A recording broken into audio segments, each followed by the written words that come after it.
Ravi de vous voir. Je m'appelle Alain Duroy et vous êtes sur ma chaîne YouTube où je donne des conseils aux hommes pour diverses situations de la vie. Abonnez-vous pour rester toujours connecté. Et maintenant, je commence. Chaque expérience amoureuse, chaque histoire romantique est unique. Mais malgré l'unicité exprimée, il est possible de mettre en évidence les étapes d'une relation entre un homme et une femme propre à la majorité des couples amoureux. Les relations, comme la vie elle-même, ont leurs étapes, qui, comme des tests préparés à l'avance, vérifient la compatibilité des amants.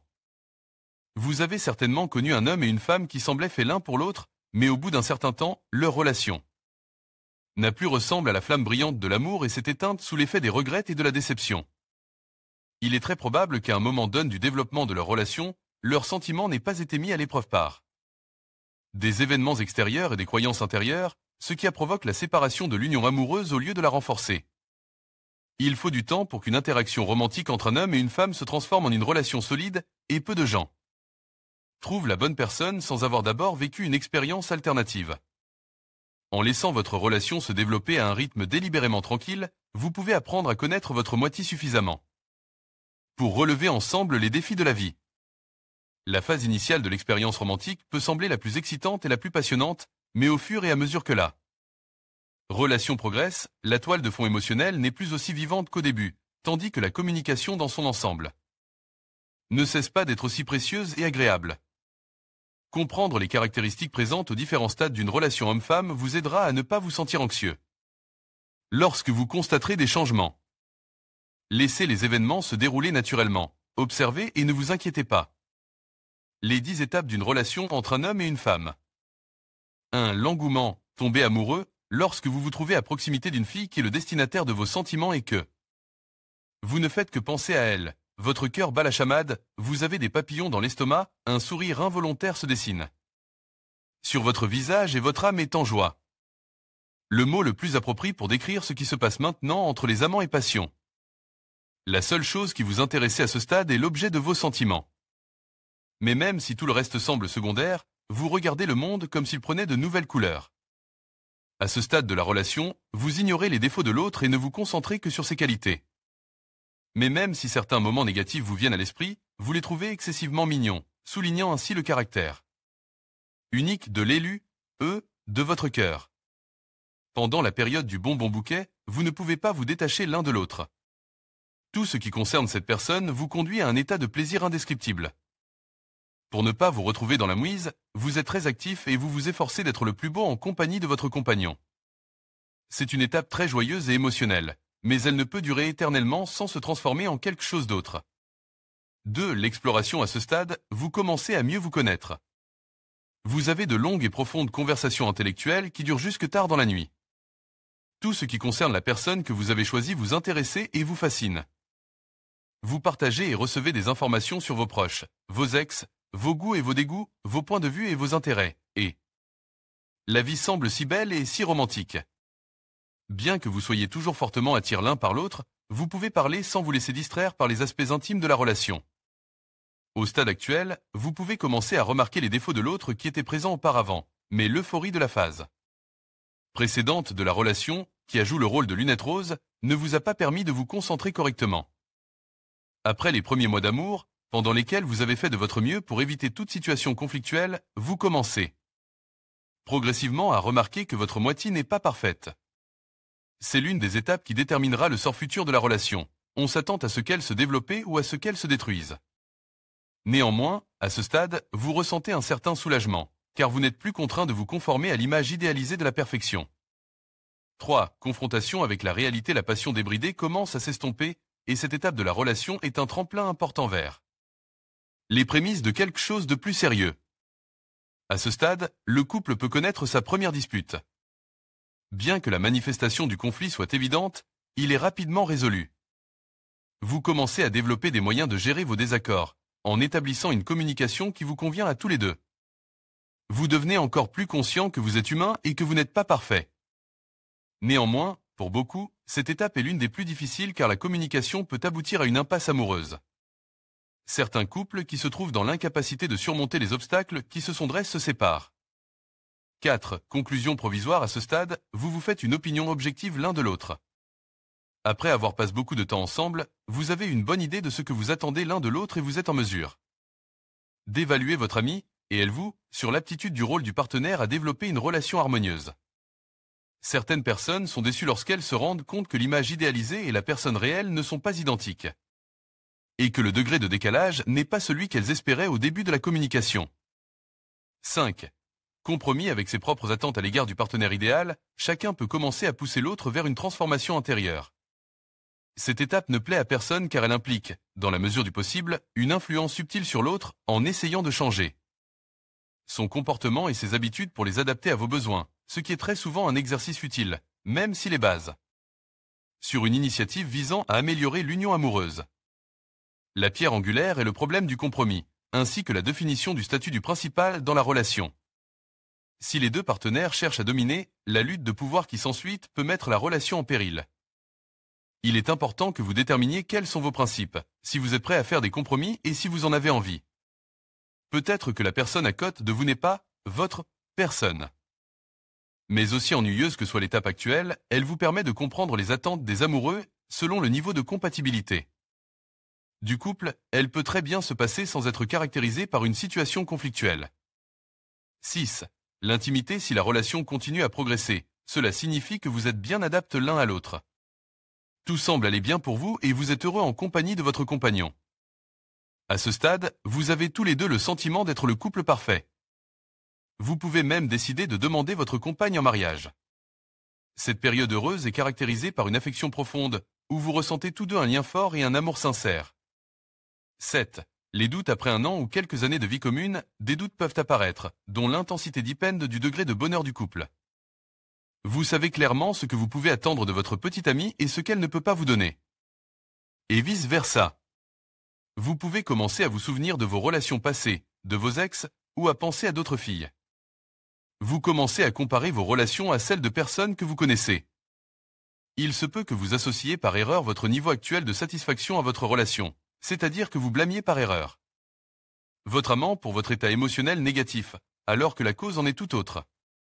À ce stade, vous examinez les aspects négatifs et déterminez s'ils peuvent être traités à court ou à long terme. Les disputes sont probables et la viabilité de la relation dépend de la volonté du couple de travailler ensemble. Votre relation survivra-t-elle à cette étape? Très probablement, si votre union amoureuse ne s'est pas transformée en une routine monotone, si votre attitude l'un envers l'autre n'est pas considérée comme acquise et si votre compatibilité est à un niveau satisfaisant. Bien sûr, il se peut que vous n'aimiez pas certains aspects de votre moitié, mais s'ils ne sont pas critiques pour vous, ce n'est pas grave. Il est probable que vous vous sentiez presse par cette étape délicate et vous ne devriez pas tirer de conclusions hâtives. 8. La S***xualite. À ce stade du développement d'une relation homme-femme, l'intimité commence à jouer un rôle clé. Vos préférences amoureuses peuvent changer, ou l'un de vous peut voir son intérêt S*** diminuer.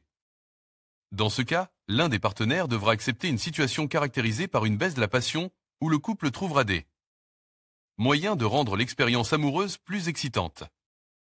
En général, entre 6 mois et 2 ans après le début d'une relation, l'intimité devient un peu ennuyeuse, et c'est normal. Mais si vos passions deviennent très différentes, il se peut que l'un des partenaires ait une aventure de son côté. Toutefois, si vous faites preuve de créativité en rendant l'aspect S*** de la communication plus colore et plus varie, votre relation peut s'améliorer et vous rapprocher encore plus. En outre, vous pouvez inclure dans vos projets de loisirs de nouvelles activités communes ou des visites de nouveaux lieux intéressants. Ce qui permettra de saturer votre communication d'émotions agréables et mémorables. 9. La confiance. À ce stade, vous êtes très heureux et la confiance et les sentiments sincères règnent dans vos cœurs. Vous avez parcouru un long chemin ensemble et vous savez que vous vous soutiendrez l'un l'autre quoi qu'il arrive. C'est une étape étonnante du développement d'une relation. Aujourd'hui, vous comprenez parfaitement l'orientation de votre vie commune. Vous êtes pleinement satisfait l'un de l'autre et il vous est facile de prévoir le comportement et les décisions de votre moitié. Toutefois, il convient de garder à l'esprit que la stabilité amoureuse peut s'accompagner du désir de commencer à considérer l'autre comme acquis. Par conséquent, même si cette étape est agréable et relaxante, elle n'est pas une excuse pour cesser de s'apprécier l'un l'autre et commencer à traiter votre partenaire amoureux à la légère, en oubliant la nécessité d'un comportement responsable dilu dans la romance. 10. L'amour. Vous avez appris à vous connaître plus profondément et avez développé un niveau de confiance plus élevé. Vous avez trouvé la personne avec laquelle vous voulez être et maintenant, il est fort possible que vous soyez prêts à vous engager l'un envers l'autre. À ce stade, de nombreux couples décident d'officialiser leur relation. La plupart se marient environ 2 ans après le début de la relation. Cependant, chaque couple est unique et le délai peut varier. Il ne s'agit pas d'une étape finale, mais d'une étape de la poursuite de votre développement. Vous avez décidé d'être ensemble, de construire votre avenir ensemble, et c'est très bien. Vous disposez d'une base solide et saine pour une relation harmonieuse qui vous permettra de résoudre ensemble les problèmes de la vie. Combien de temps dure chaque étape d'une relation? La durée de chaque étape d'une relation entre un homme et une femme dépend de leurs particularités, formées dans un couple particulier. De sorte qu'il ne peut y avoir de réponse universelle et univoque. Le plus grand problème auquel sont confrontés de nombreux amoureux est la disparition du romantisme au fur et à mesure qu'il passe d'une étape à l'autre de la relation. Il est impossible que tout soit aussi magique qu'au début, sous peine de se lasser à la longue. Il n'est pas rare que le manque de romantisme pousse l'un des partenaires dans les bras de quelqu'un d'autre. Dans une telle situation, il est judicieux de se demander ce que la personne recherche vraiment dans une relation. L'une des raisons pour lesquelles les relations échouent est le malentendu selon lequel un désir permanent pour l'autre enterme. Sexuel, ainsi qu'un flot ininterrompu de romance, sont fondamentalement impossibles. Il est important de se rappeler qu'une connexion émotionnelle profonde établie entre un homme et une femme est bien plus importante que les élans émotionnels fugaces associés à la luxure.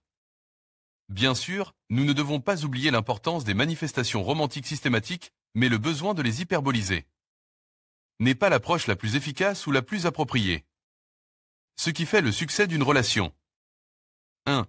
Une gestion efficace des conflits. Certaines personnes n'aiment pas se retrouver dans des situations conflictuelles et tentent de les éviter par tous les moyens possibles. D'autres n'attendent qu'une excuse commode pour se livrer à un duel conflictuel. Cependant, quelle que soit la qualité d'un couple, il est presque impossible d'éviter complètement les désaccords dans une relation. Mais ce qui distingue les couples qui réussissent des autres, c'est leur capacité à résoudre efficacement les situations conflictuelles. Les amoureux qui ont franchi toutes les étapes d'une relation sans problème tangible savent comment résoudre les désaccords de manière calme et rationnelle. Ils ne crient pas, n'insultent pas et n'humilient pas leur partenaire. Au contraire, ils agissent en équipe, en essayant de trouver une solution qui soit dans l'intérêt de chacun ou qui soit optimale compte tenu des circonstances. Ils se considèrent comme des personnes partageant les mêmes idées et non comme des concurrents. 2. Compatibilité sexuelle. Au début d'une relation, surtout la première, l'attirance sexuelle est la plus prononcée. La plupart des amoureux ne peuvent pas se détacher l'un de l'autre et sont pratiquement obsédés par leur moitié. Mais cet état de fait ne peut pas durer éternellement. C'est pourquoi, afin de maintenir une relation heureuse à long terme, les personnes doivent être compatibles sur le plan sexuel. La systématicité et les autres caractéristiques de l'acte amoureux doivent répondre aux besoins des deux partenaires. 3. Des valeurs partagées. Au début de la communication, un couple se concentre principalement sur l'aspect intime de la communication. Mais si vous voulez que votre relation se transforme en une union forte et durable, caractérisée par un lien affectif sincère et profond, il est souhaitable que vous partagiez les mêmes attitudes et les mêmes valeurs. Les domaines dans lesquels vous devez être compatibles sont la décence, le niveau d'éducation et de formation, les points de vue communs. Sur les aspects importants de la vie, sur votre avenir et celui de votre relation, le rôle d'un homme dans la vie d'une femme et vice-versa, le désir d'épanouissement personnel, etc. Il vous sera difficile de construire une relation harmonieuse s'il existe des différences évidentes dans vos conceptions fondamentales de la vie. 4. Similitude des traits de personnalité. On dit que les opposés s'attirent. En effet, au premier abord, ces personnes peuvent sembler attirantes l'une pour l'autre, mais il est peu probable qu'elles puissent construire une relation à long terme. Si un homme et une femme ont un monde intérieur différent, une personnalité différente, si, par exemple, l'un d'eux est un introverti qui aime rester chez lui dans une atmosphère calme et que l'autre est une personne sociable avec des traits de voyageur naturaliste, apparaissant à la maison uniquement pour y passer la nuit, il risque d'avoir des problèmes. Des différences significatives dans les traits de personnalité ne vous permettront pas de vous comprendre pleinement et sans compréhension mutuelle d'un projet aussi sérieux qu'une relation, il est très probable que l'on s'attende par la suite à la stagnation et à l'élimination. 5. Des objectifs communs dans une relation. Certaines personnes peuvent poursuivre des objectifs tout à fait simples, tels qu'une liaison, sans engagement ou simplement passer du bon temps ensemble. Lorsque ces personnes sortent ensemble, leur relation fonctionne parfaitement. Mais si l'une d'entre elles est à la recherche d'une aventure et que l'autre a pour objectif de fonder une famille, il en résultera un certain malentendu. Il n'y a donc aucune raison de perdre son temps avec des personnes dont les objectifs sont différents des vôtres, ou qui ne sont pas du tout prêtes à les réaliser. 6. Éliminer la toxicité. Les individus croient que la violence est un élément naturel des relations. Elles ont peut-être été élevées dans une famille où leurs parents se maltraitaient mutuellement avec une constance enviable. Il n'est pas impossible qu'elles attirent elles aussi un partenaire violent.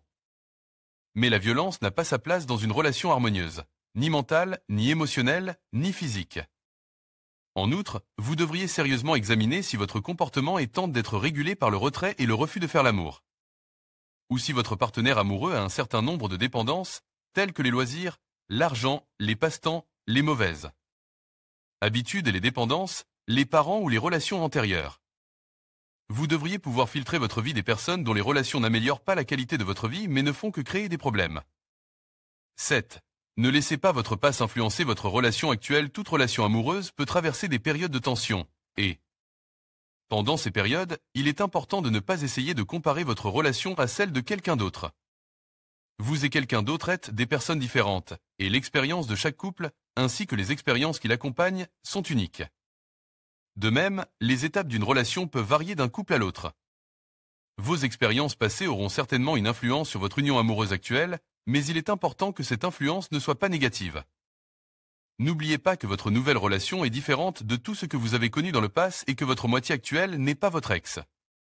8. L'amour. Lorsque votre relation est empreinte d'amour, de soutien et de compréhension, elle est beaucoup moins susceptible d'être toxique. Vous pouvez vivre une relation heureuse si vous connaissez le langage amoureux de l'autre. Dire « je t'aime », faire des compliments, offrir des cadeaux, toucher votre moitié, faire quelque chose de gentil pour elle et simplement passer du bon temps ensemble sont autant de moyens de préserver l'amour dans une relation à long terme. 9. L'amitié. Si vous êtes devenu l'ami d'une fille sans réussir à devenir son petit ami, vous êtes dans une zone d'amis et vous avez des problèmes. Mais si vous êtes un couple où l'amour véritable règne en maître, chacun d'entre vous doit être non seulement un partenaire amoureux, mais aussi un meilleur ami. Il est très important de savoir que l'on sera soutenu et compris par la personne que l'on aime. Les problèmes de la vie se transforment alors automatiquement en problèmes temporairement non résolus.